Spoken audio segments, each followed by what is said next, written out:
Bom, vamos reagir ao vídeo do protestante César Cavalcante sobre a morte do Papa. Então ele tem mais autoridade que Cristo, porque ele já condena o Papa ao inferno, já diz que ele é o herege, que conduziu a igreja à heresia. Eu vou citar para você, meu irmão, o comentário desse versículo de Mateus 16, tá? 18 e o 19, da Bíblia Ortodoxa, da Orthodox Study Bible, a Bíblia de Estudo Ortodoxo. E uma citação, César, do João Crisóstomo. João Crisóstomo, que é conhecido, reconhecido pela Igreja do Oriente, qualquer tradição do Oriente e a Igreja Latina, Ocidental, ele é reconhecido por ambas como doutor.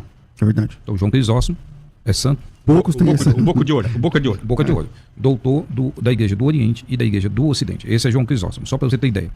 João Crisóstomo declara, no comentário dele de Mateus, né, que essa pedra, essa rocha, é Jesus e não Pedro.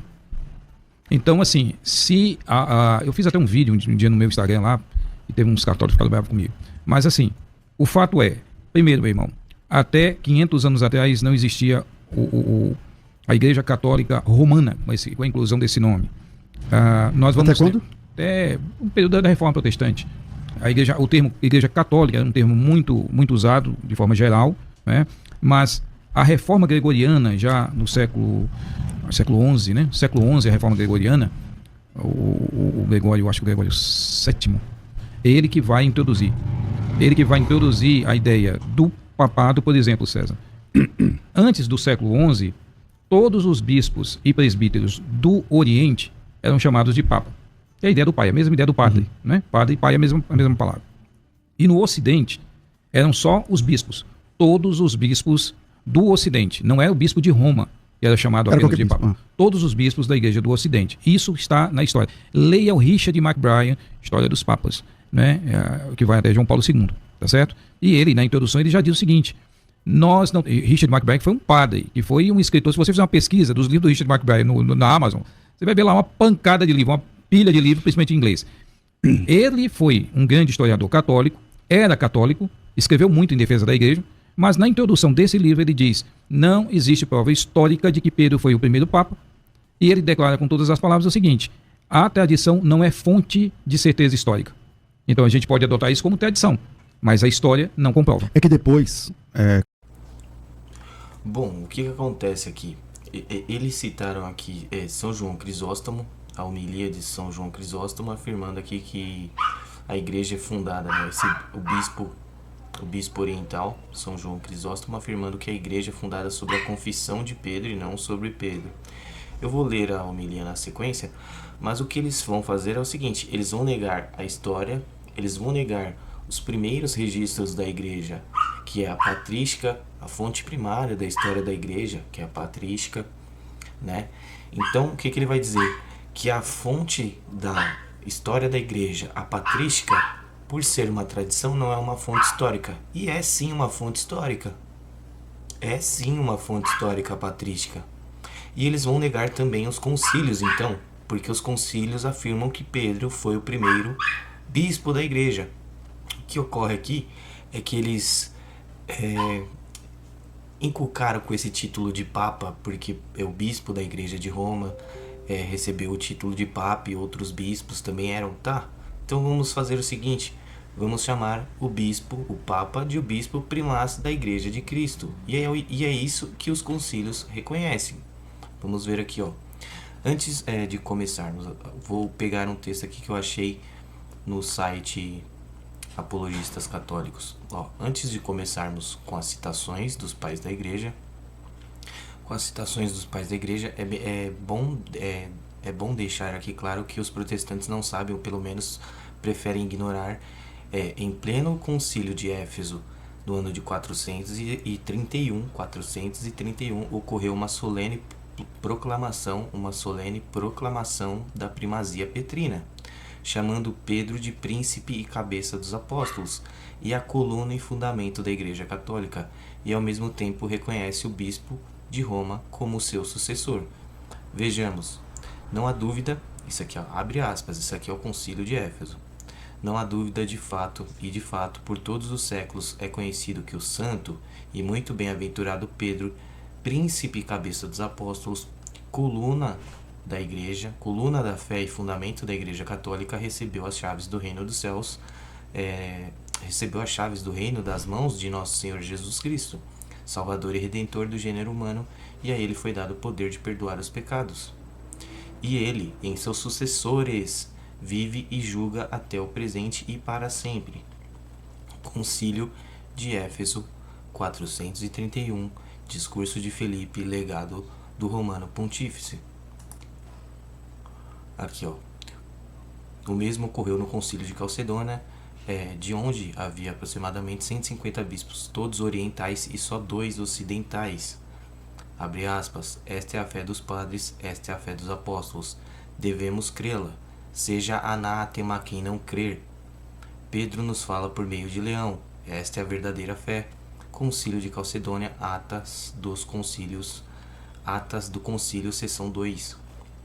Porque o Santíssimo e Bem-aventurado Leão, arcebispo da grande e antiga Roma, através de nós e através deste presente sacrossanto sínodo, junto com três vezes bem-aventurado e glorioso Pedro, o apóstolo que é a rocha e fundação da Igreja Católica, e a fundação da fé ortodoxa, Concílio de Calcedônia, Atas do Concílio, seção 3.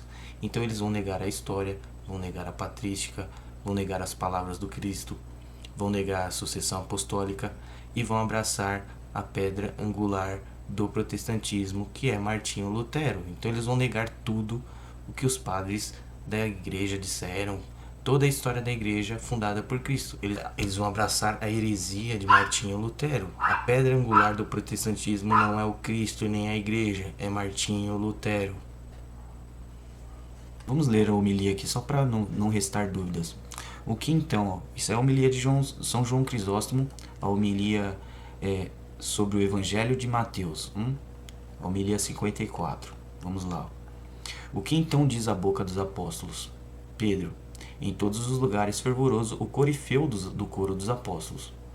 A todos é perguntado e ele responde. Quando Cristo perguntou quais eram as opiniões das pessoas, todos responderam. Mas quando pediu a sua própria opinião, Pedro salta à frente e é o primeiro a falar, tu és o Cristo. E o que Cristo responde? Bendito és tu.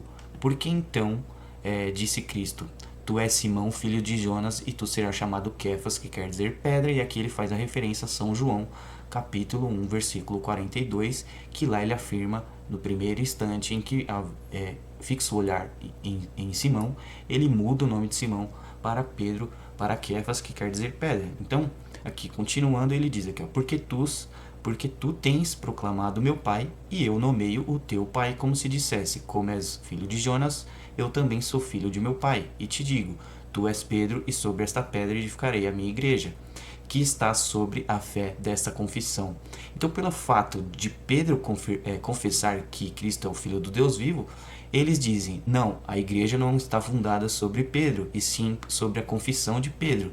Ou seja, porque eles querem a todo custo negar que houve um pastor da igreja de Cristo, um pastor da igreja de Cristo, a igreja visível, uma igreja visível na terra. Eles querem negar que há uma igreja visível na terra e que essa igreja existe há 2000 anos, que é a igreja que Pedro fundou e que Cristo prometeu edificar. Veja, quem confessa que Cristo é o Filho do Deus vivo, ele edificou a sua igreja aqui, ó, edificarei a minha igreja. Mas quem confessa é a pedra, é Pedro.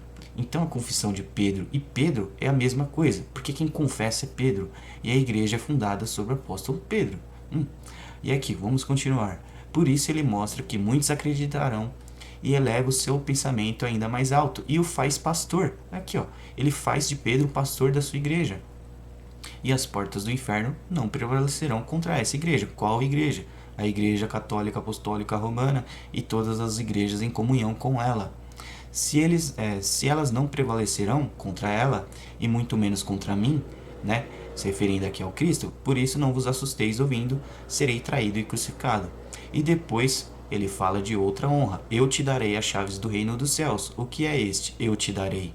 Assim como o Pai tem dado a ti conhecer-me, Da mesma forma te darei. Dar o quê? As chaves dos céus, a fim de que tudo que ligares na terra possa ser ligado nos céus, e tudo que desligares na terra possa ser desligado no céu. Agora então, não é dele para dar a sentar-se a sua mão direita à sua esquerda, uma vez que ele diz, eu te darei. Você vê como ele mesmo leva Pedro para a sua própria alta consideração, e propriamente revela e mostra-se como o Filho de Deus por essas duas promessas.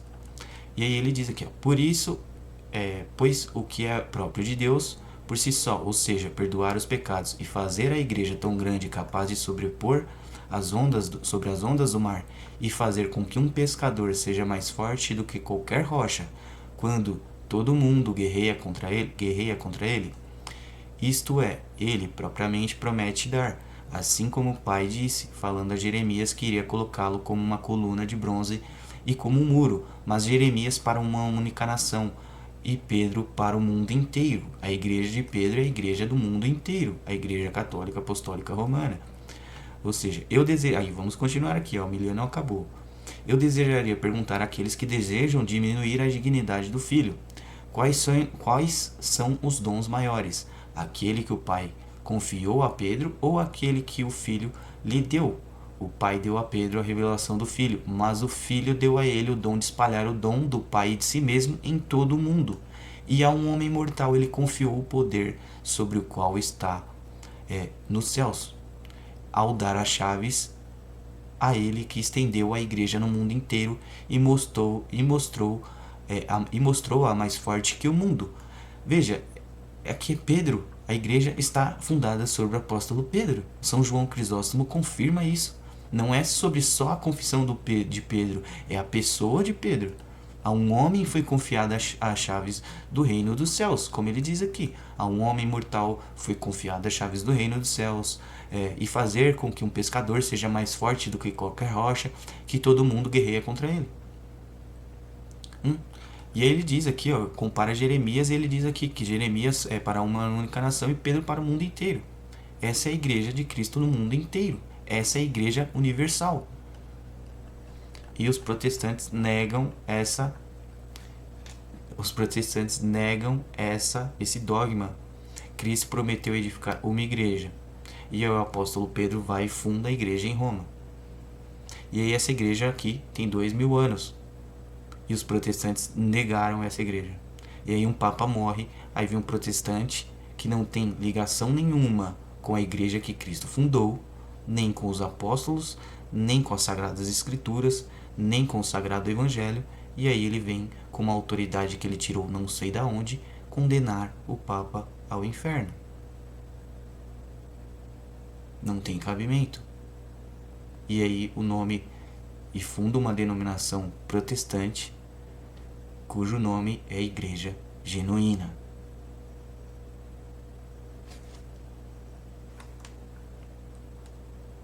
A igreja, o Papa da Igreja Católica Romana é um herege, sempre é Papa, tá liderando a idolatria, tá caminhando com as pessoas para a idolatria, tá? Então é um heresiarca gigantesco. Não, nada a ver, irmão.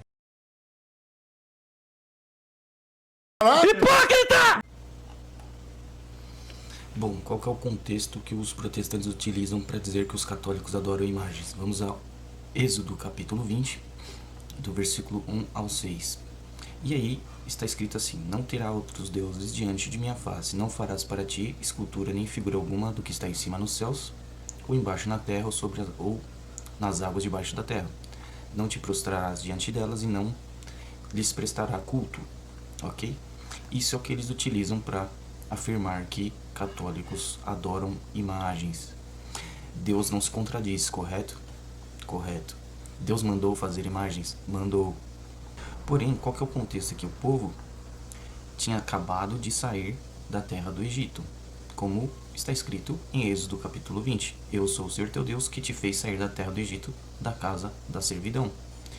E eles ficaram incorporados a essa cultura egípcia durante 430 anos, ou 400 anos, que é o que nós vamos ver aqui em Gênesis capítulo 15, do versículo 13 ao 14. Ó, o Senhor disse-lhe: sabe que teus descendentes habitarão como peregrinos uma terra que não é sua, e que nessa terra eles serão escravizados e oprimidos durante 400 anos. Mas eu julgarei também o povo ao qual estiverem sujeitos, ou seja, os egípcios, e sairão em seguida dessa terra com grandes riquezas. E também ele diz isso aqui em Êxodo capítulo 12, versículo 40 e 41. A permanência dos israelitas do Egito durará 430 anos, e exatamente no fim desses 430 anos, todos os exércitos do Senhor saíram do Egito. E aí é que tá o negócio. Deixa eu acender a luz. Deus manda fazer imagens? Sim.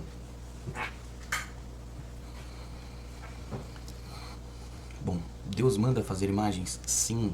Vamos aqui em Êxodo capítulo 25. Bom, 25 do 10 ao 12. Está escrito assim: farão uma arca de madeira de acácia, seu comprimento será de 2 côvados e meio, sua largura de 1 côvado e meio e sua altura de 1 côvado e meio. Porás na arca o testemunho que eu te der. Farás também uma tampa de ouro, cujo comprimento será de 2 côvados e meio, e a largura de 1 côvado e meio. Farás 2 querubins de ouro, e os farás de ouro batido nas 2 extremidades da tampa, um de um lado, outro de outro, fixando-os de modo a formar uma só peça com as extremidades da tampa. E aí terão esses querubins, suas asas estendidas para o alto e tal. Êxodo 26 também. Farás o tabernáculo com 10 cortinas de linho fino, retorcido de púrpura violeta, púrpura escarlate e de carmesim, sobre as quais alguns querubins serão artisticamente bordados. E aqui farás o véu de púrpura, tal. Êxodo 37. Fez 2 querubins de ouro, feitos de ouro batido, nas 2 extremidades da tampa, um de um lado, outro de outro, de maneira que faziam corpo com as 2 extremidades da tampa. Esses querubins, com as faces voltadas para o outro, um para o outro, tinham as asas estendidas para o alto e protegiam com eles a tampa, aos quais tinham as faces inclinadas. E vamos agora à diferença. Isso aqui, Deus mandou fazer ícones para colocar no templo e no tabernáculo. Imagens, ícones. Agora sim, o bezerro de ouro, que é o ídolo. Uma imagem pode sim se tornar um ídolo. Bom, o ídolo do bezerro de ouro aqui está em Êxodo capítulo 31. Aqui, ó, o contexto é esse. Tendo o Senhor acabado de falar a Moisés sobre o Monte Sinai, entregou-lhe as 2 tábuas do testamento, tábuas de pedra escritas com o dedo de Deus. Então vamos aqui em Êxodo 32.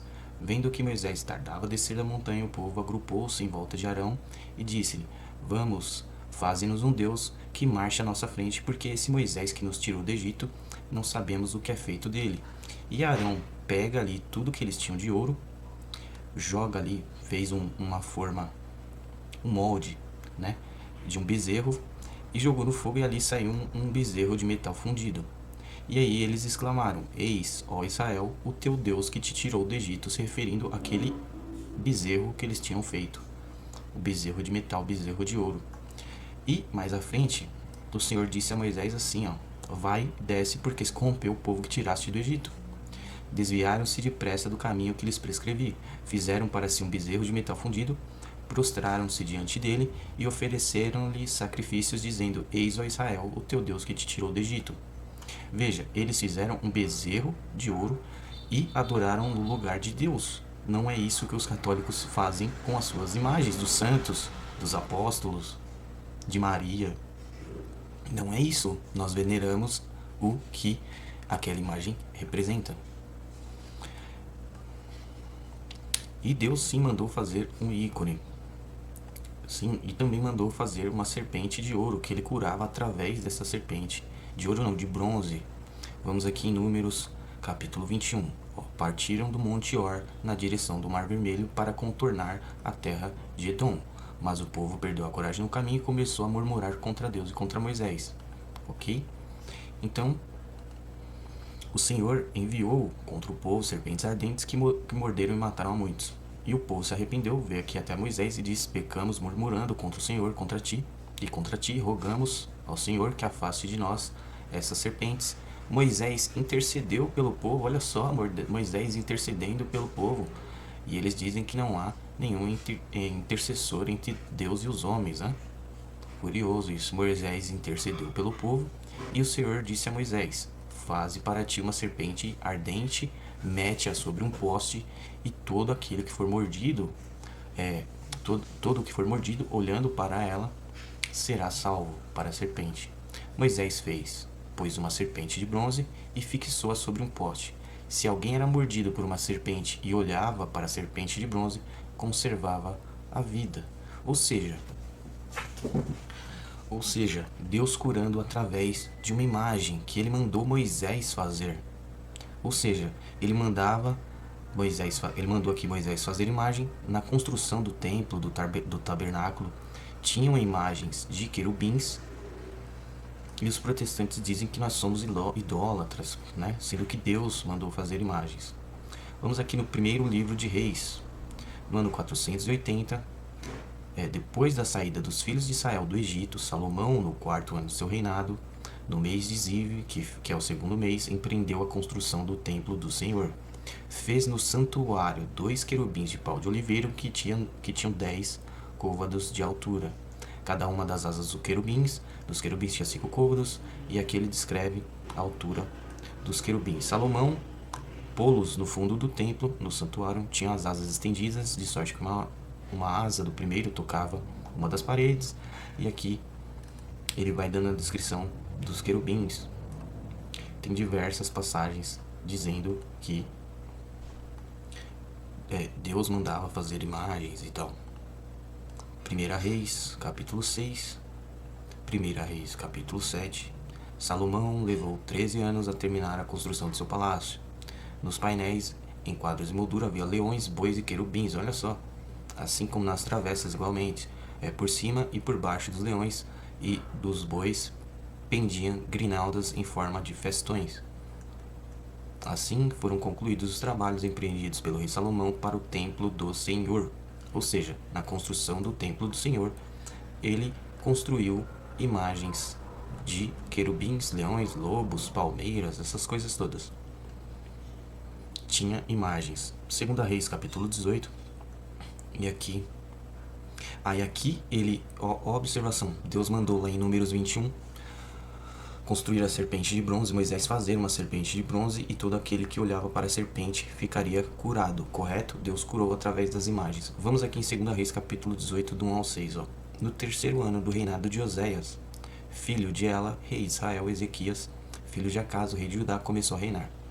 Tinha 25 anos quando subiu ao trono e reinou durante 29 anos em Jerusalém. Sua mãe chamava-se Abi, filha de Zacarias. Bom, fez o que é bom aos olhos do Senhor, como Davi seu pai. Destruiu os lugares altos, quebrou as estrelas e cortou os ídolos de pau, Aserás. Despedaçou a serpente de bronze que Moisés tinha feito, porque os israelitas tinham até então queimado incenso diante dela e chamavam-na Nehustan, alguma coisa assim. Ou seja, eles começaram a adorar essa serpente e deram esse nome a ela como se ela fosse uma divindade. Ezequias pusera sua confiança no Senhor, Deus de Israel. Não houve outro como ele. Aqui é um elogio ao rei Ezequias. 2 Crônicas, capítulo 3. Aqui também fala da construção do templo. 2 Crônicas, capítulo 3, ok? O rei revestiu de ouro a sala, traves, umbrais, paredes e portas, e nas paredes mandou esculpir querubins. Fez também a construção da sala do Santo dos Santos, cujo comprimento igual à largura do edifício era de 20 côvados. O valor do ouro fino com que recobriu era de 600 talentos. Para o interior do Santo dos Santos mandou esculpir 2 querubins e os revestiu de ouro, ou seja, dentro do Santo dos Santos, onde só o sacerdote entrava. Se eu não me engano, era uma vez por ano, tinham 2 querubins de ouro dentro do Santo dos Santos. E aqui, qual que era o negócio de Êxodo 20? Não farás imagens de escultura, nem do que há na terra, acima nos céus ou nas águas, não é assim? Nós já vimos que Deus mandou fazer imagens, Deus curou através das imagens, em Números capítulo 21, através de uma serpente. Em 2 Reis, nós vimos que quando o povo começou a idolatrar essa serpente e deu o nome a uma divindade lá, deusa Nerustan, alguma coisa assim, o rei mandou destruir a serpente, ok? E nós vemos aqui, é proibido ajoelhar diante de imagens? Não. Vamos provar. Josué, capítulo 7, do versículo 6, 10 e 11. Vamos ver o que está escrito aqui, ó. Josué rasgou suas vestes e prostrou-se com face por terra até a tarde diante da arca do Senhor. Vamos lá de novo. Josué rasgou suas vestes e prostrou-se com face por terra até a tarde diante da arca do Senhor, tanto ele como os anciãos de Israel, e cobriram de pó suas cabeças. Então o Senhor disse a Josué: levanta-te, porque estás assim prostrado com a face por terra. Veja que Deus, o Senhor, ele questiona a Josué porque ele está com a face prostrada por terra, e não porque ele está ajoelhado diante da Arca da Aliança, cujo tinha 2 querubins de ouro. E aí ele responde: Israel pecou, né? Ele diz aqui, Israel pecou a ponto de violar a aliança que Deus, né, diz. Israel pecou a ponto de violar a aliança que eu lhe tinha prescrito, a ponto de tomar as coisas votadas ao interdito, roubá-las, ocultá-las e escondê-la entre as bagagens. Aqui ele está dizendo sobre uma guerra que teve e eles roubaram, e não era para roubar os espólios da guerra. Ok? Então fica aqui bem claro que quando os protestantes, aí no caso, a maioria deles, quando eles abrem a boca para falar sobre a igreja católica ou catolicismo, o que está em jogo é apenas uma coisa: burrice. Eles desconhecem a igreja que Cristo fundou, a igreja que Cristo edificou sobre o apóstolo Pedro. Eles negam essa igreja. Eles fogem dela como o diabo foge da cruz.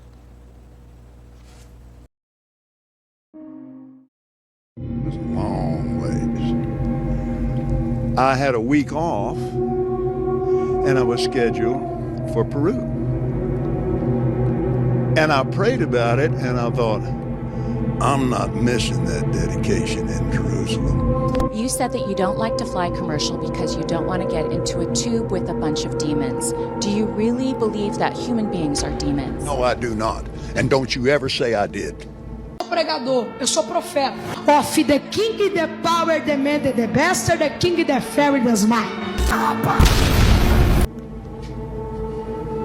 We wrestle not with flesh and blood, but principalities and powers. He that hath ears to hear, let him hear. Para você que está aqui ou você que me ouve, tem ímpios aqui sentados, tem bodes sentados aqui. Name of Jesus.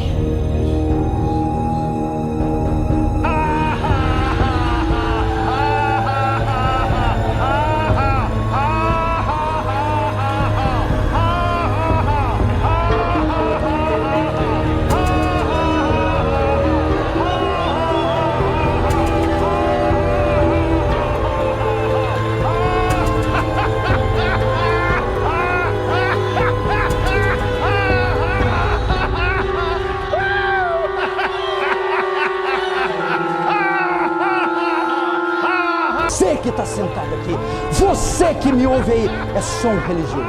Não se converteu, é mentira. Não há frutos na sua vida.